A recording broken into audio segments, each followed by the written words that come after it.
കുറച്ച് ഭക്ഷണം കഴിക്കുമ്പോൾ തന്നെ വയറ് വീർത്ത് വരിക, അതോടൊപ്പം തന്നെ കൂടെ വയറ്റിൽ നിന്ന് പോകണം തോന്നുക, അല്ലെങ്കിൽ മലബന്ധം അനുഭവപ്പെടുക, ഇതോടൊപ്പം തന്നെ ആസിഡ് റിഫ്ലക്സ്, പുളിച്ചു തികട്ടല്, നെഞ്ചരിച്ചിൽ, തൊണ്ടയിൽ എന്തോ വന്നിരിക്കുന്നത് പോലെ തോന്നുക, വിട്ടുമാറാത്ത താരന്റെ പ്രശ്നം, അതുകൊണ്ട് മുടി കൊഴിച്ചില്, ഇതുപോലെ നെഞ്ചത്ത് പുറത്ത് കുരുക്കള്, അതുപോലെ തന്നെ അലർജി, തുമ്മല്, ആസ്മ, ഇതിലേതെങ്കിലും കുറെ പ്രയാസങ്ങൾ നിങ്ങൾക്ക് ഒരുമിച്ച് നിങ്ങൾ അനുഭവിക്കുന്നുണ്ടെങ്കിൽ ഒരു പക്ഷേ ഭൂരിഭാഗം ഇങ്ങനെയുള്ള ആൾക്കാരിലും സിബോ എന്ന് പറയുന്ന അഥവാ കുടലിൽ ചീത്ത അണുക്കൾ ഉണ്ടായിട്ടുണ്ടാകുന്ന അസുഖത്തെയാണ് നമ്മൾ സിബോ എന്ന് പറയുന്നത്. അതുകൊണ്ട് തന്നെ കുടലിൽ ചീത്ത അണുക്കൾ പെരുകുന്നതിന്റെ തൽഫലമായിട്ടുണ്ടാകുന്ന ദഹന പ്രശ്നങ്ങളും മറ്റ് അനുബന്ധ സ്കിന്നിലും അതുപോലെ തന്നെ ഇമ്മ്യൂൺ സിസ്റ്റത്തിലൊക്കെ ഡെവലപ്പ് ചെയ്യുന്ന ബുദ്ധിമുട്ടുകൾ മാറ്റിയെടുക്കണമെങ്കിൽ കൃത്യമായിട്ട് നമുക്ക് ശ്രദ്ധിക്കേണ്ട കുറച്ച് കാര്യങ്ങളുണ്ട്. ഒന്നാമത്തെ കാര്യം, മലബന്ധം വരുന്നില്ലെന്ന് ഉറപ്പുവരുത്തുക. അതുപോലെ തന്നെ ശ്രദ്ധിക്കേണ്ട കാര്യമാണ് കുടലിൽ നല്ല ബാക്ടീരിയകളുടെ അളവ് കൂട്ടുന്ന പ്രോബയോട്ടിക് ഫുഡ്, പ്രത്യേകിച്ച് കേട്, സോർക്കേട്ട്, ഇങ്ങനെയുള്ള കാര്യങ്ങളൊക്കെ ഭക്ഷണത്തിൽ ഉൾപ്പെടുത്താനായിട്ട് ശ്രമിക്കുക. മൂന്നാമത്തെ കാര്യം, നമ്മുടെ ശരീരത്തിൽ വരുന്ന സ്ട്രെസ് കൃത്യമായിട്ട് മാനേജ് ചെയ്യണം. കാരണം സ്ട്രെസ് ലെവൽ കൂടുന്തോറും കുടലിലെ ചീത്ത ബാക്ടീരിയകളുടെ എണ്ണം കൂടുന്നുണ്ടെന്ന്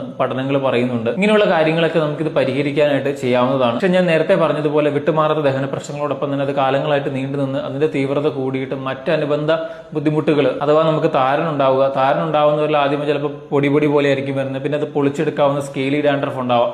ഇങ്ങനെയുള്ളൊരു സിംറ്റംസ് ഒക്കെ കണ്ട് അതൊരു വേഴ്സ് സ്റ്റേജിലേക്ക് പോകുന്നുണ്ടെങ്കിൽ ചിലപ്പോൾ നമുക്ക് മെഡിസിന്റെ ഹെൽപ്പും വേണ്ടി വന്നേക്കാം. അതല്ല ഒരു തുടക്കമുള്ളൊരു സ്റ്റേജ് ഒക്കെ ആണെങ്കിൽ ഞാൻ പറഞ്ഞ ഡയറ്റ് കൊണ്ടും ലൈഫ് സ്റ്റൈലിൽ വരുന്ന കറക്ഷൻസ് കൊണ്ടും നമുക്കിത് പൂർണ്ണമായിട്ട് മാറ്റിയെടുക്കാവുന്നതേ ഉള്ളൂ.